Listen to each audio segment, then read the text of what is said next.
Oleme jõudnud 9. küsimuse juurde, mis on välisminister Margus Tsahknale. Küsib Riigikogu liige Evelin Poolamets ja teemaks on Rahvusliku Rikkuse Fondi ja maavarade varustuskindluse partnerlus. Evelin Poolamets, palun. Aitäh, lugupeetud minister. Välisministeeriumi kodulehel võib lugeda, et Eesti liitus 3. märtsil 2024 USA algatatud maavarade varustuskindluse partnerlusega. Te olete seda kommenteerinud, et tugevamad majandussuhted liitlastega omakorda aitavad kindlustada Eesti julgeolekut. Liitumisest on nüüd aasta möödas. Palun rääkige lähemalt sellest koostööst, millised arengud on toimunud, millistel tingimustel Eesti liitus Mineral Security Partnershipiga ja kui palju on panustatud sellesse, et luua sarnaseid strateegilisi lepinguid, nagu Ukraina on USA-ga sõlmimas, mis puudutavad haruldaste muldmetallide kasutamist ja võimalikke julgeolekutagatisi. Palun selgitage, kuidas täpsemalt on Eesti maavarad seotud Eesti julgeolekuga. Aitäh! Aitäh, hea küsija. Väga oluline teema, küll delikaatne, kuna Eesti rahval on seoses fosforiidi kaevandamisega Nõukogude okupatsiooni tingimustes väga halvad mälestused, aga see oli ka üks teema, mis meie rahva äratas ja ma võin ilma igasuguse liialdamiseta väita, et aitas oluliselt kaasa sellele, et Nõukogude Liit lõpuks kokku kukkus. Et toona ei olnud see põhjus isegi niivõrd palju, et kas fosforiiti kaevandada või mitte. Kuigi siis tõepoolest need tehnoloogiad olid väga brutaalsed meie looduse ja põhjavee ja kõige vastu, vaid toona oli ju ka varjatud plaan, mis tuli avalikuks tänu Endel Lippmaale ja paljudele teistele, et siia tuua ikkagi sadades tuhandetes võõrtöölisi, nii-öelda Nõukogude inimesi, ilma meie käest küsimata. See on see trauma, mis Eesti rahval on, ja seetõttu me peamegi sellest teemast rääkima hästi avatult, hästi põhjalikult, põhinedes faktidel, põhinedes teadusuuringutel ja ka rääkides avalikult, et millised võimalused, juhul kui uuringud tõestavad, et seal tõepoolest peale fosforiidi, millest saab teha ka Eestis väärindades väetisi, mida maailmas vaja, on ka haruldased muldmetallid, mida oleks võimalik kasutada kõrgtehnoloogilise tööstuse arendamisel Eestil. Nüüd, mis see plaan on? Ka koalitsioonilepingutes alates 2011. aastast juba on just nimelt nende uuringute poolega tegeletud tõsiselt. Lootus on, et kuskil aasta jooksul me saame need lõplikud vastused, need analüüsid, mida oleks võimalik teha nende väärtustega, mis on maapõues peidus, ja samamoodi ka, et milliseid tehnoloogiaid siis oleks võimalik kasutada, et võimalikult vähe meie looduskeskkonda kahjustada. Ja kõigile lisaks me peame ka veel avalikus arutelus Eesti rahva otsustele tuginedes siis otsustama, et kuidas me üldse selle teemaga edasi läheme. Küsimus ei ole mitte ainult ju kaevandamises, küsimus on ka näiteks selles, et kuidas äkki võtame eeskuju Norra riigist, kes aastakümneid tagasi leidis oma maapõuest gaasi, naftat ja ka haruldasi muldmetalle, ja see oli avalik arutelu, et kuidas moodi neid väärtusi käsitleda, käidelda ja mida teha ka selle suure väärtusega rahalises võtmes, mida on saadud. Ja Norras on loodud õlifond, millel on kohutavalt suur väärtus, mida ma ei suuda isegi siin välja hääldada. Me räägime triljonitest eurodest ja nad on paika pannud väga selgelt, kuidas siis seda väärtust kasutada oma ühiskonna heaks. Nüüd rääkides lühidalt sellest Rahvusrikkuse Fondi ja maavarade varustuskindluse teemast, Eesti ühines tõepoolest maavarade varustuskindluse partnerlusega aasta tagasi ja see eesmärk ongi saada parimaid kogemusi nii teadmiste mõttes kui ka tehnoloogiate suhtes, aga kindlasti ka osaleda selles võrgustikus, kuidasmoodi maksimaalselt väärindada looduskeskkonnale säästlikul moel neid maavarasid ja seda kogemust on seal väga palju. Aitäh! Suur tänu. Evelin Poolamets, teil on täpsustav küsimus, palun. Aitäh! Ja kuna te juba ise ka puudutasite Rahvusliku Rikkuse Fondi, eriti mis puudutab fosforiidi kaevandamisest saadavat tulu, siis ma võtaks kinni teie viimasest intervjuust Virumaa Teatajale, kus te ütlesite, et võimaliku fosforiidi kaevandamise korral jäävad kõik kodud alles ning põhjavesi säilib. ja samas tekitab see lubadus küsimusi, arvestades kaevandamise ulatust ja võimalikku keskkonnariske, et kuidas kavatseb valitsus tagada, et kaevandamise mõjud ei kahjusta põhjavee kvaliteeti ega kohalike elanike elukeskkonda, eriti arvestades varasemaid uuringuid, mis viitavad võimalikele riskidele. Kas on olemas sõltumatuid analüüse või ekspertarvamusi, mis teie seisukohta toetavad? Aitäh!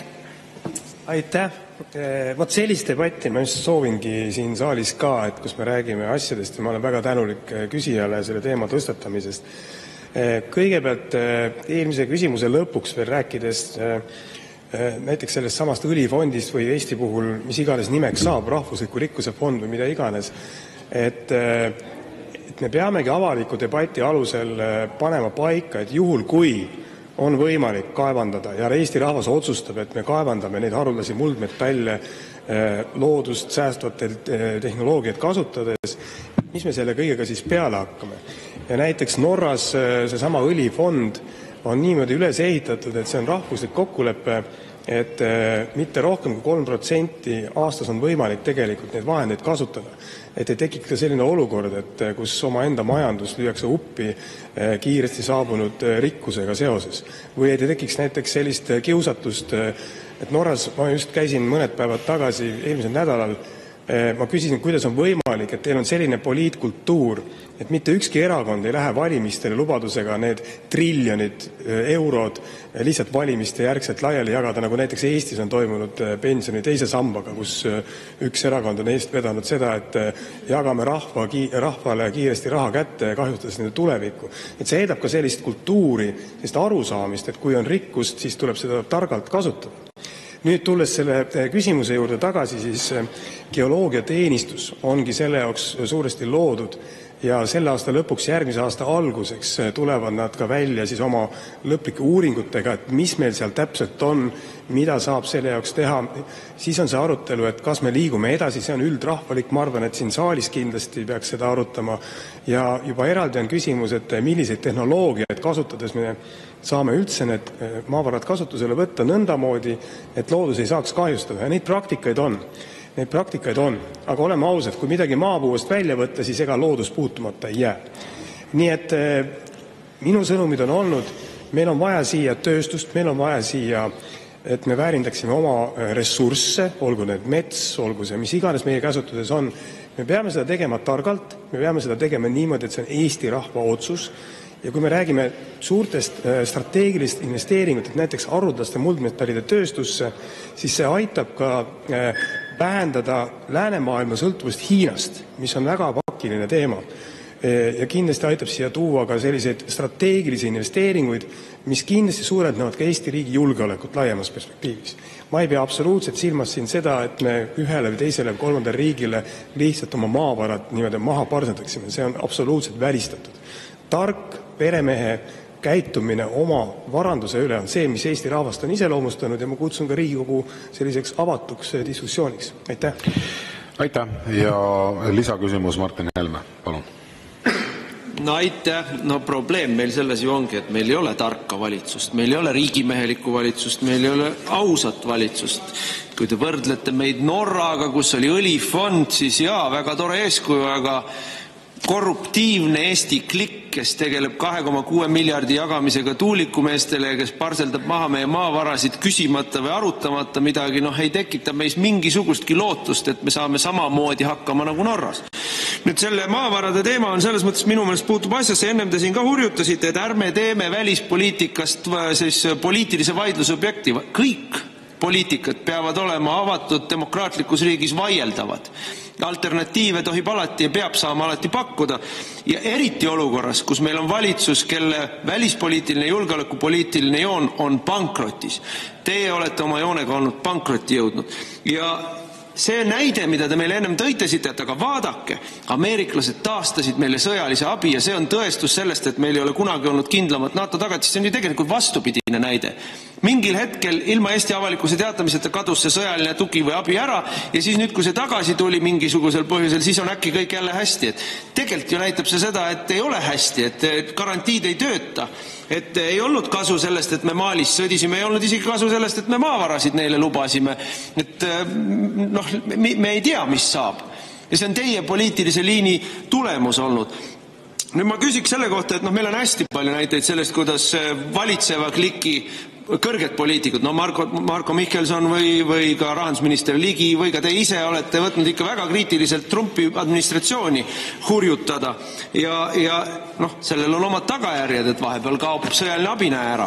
Et ma küsin nüüd siis, et mida te kavatsete ette võtta, et sellises olukorras need suhted parandada? Me teame sellest, et Läti välisministeeriumis on tehtud eraldi meeskond ja neil on eraldatud eraldi raha, et Trumpi administratsiooniga siis luua tihedamad, lähedamad erisuhted. Mida teie olete ette võtnud, et meie suhted Ameerika Ühendriikidega oleksid head? Aitäh. Härra minister, palun. Aitäh. Järjekordselt valimatu, kontrollimatu sõim, täis valesid, valeväiteid. Ma isegi ei oska sellele küsimusele vastada, ma ei saanud küsimusest aru, et mida sa siis täpselt küsisid, hea küsija. Küll aga ma võin öelda seda, et me ei pea tegema eraldi meeskondi ja eraldi veel rahastama selleks, et suhelda oma väga kindla partneriga Ameerika Ühendriikidega, et meil ei ole sellega probleeme, et me pääseme lähedamale Valgele Majale, kui teie näiteks, kui te Ameerika Ühendriikides käisite, kui te ühes kohvikus 7 kilomeetri kauguselt vaatasite televiisorist inauguratsiooniprotsessi. Et selles mõttes need soovmõtlemised võite siin välja elada.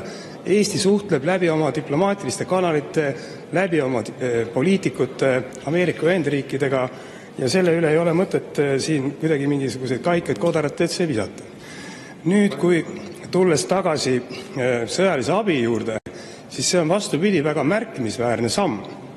Et olukorras, kus Trump teatas väga selgelt oma esimestel päevadel ja tegi vastavad otsused, et kõik abi, mida Ameerika Ühendriigid globaalselt annavad, pannakse pausile, viiakse läbi revision, mis ei ole lõpuni jõudnud ja selle revisjoni esimeses otsas täna on otsustatud taastada sõjaline abi Balti riikidele ja mitte väga väikses mahus, me räägime sadadest miljonitest dollaritest, näitab just nimelt seda, et see valitsus ja ka eelmised valitsused on teinud väga õiget tööd, mis puudutab Eesti riigikaitset, mis puudutab rahvusvahelisi suhteid ja ka suhteid Ameerika Ühendriikidega kui strateegilise partneriga.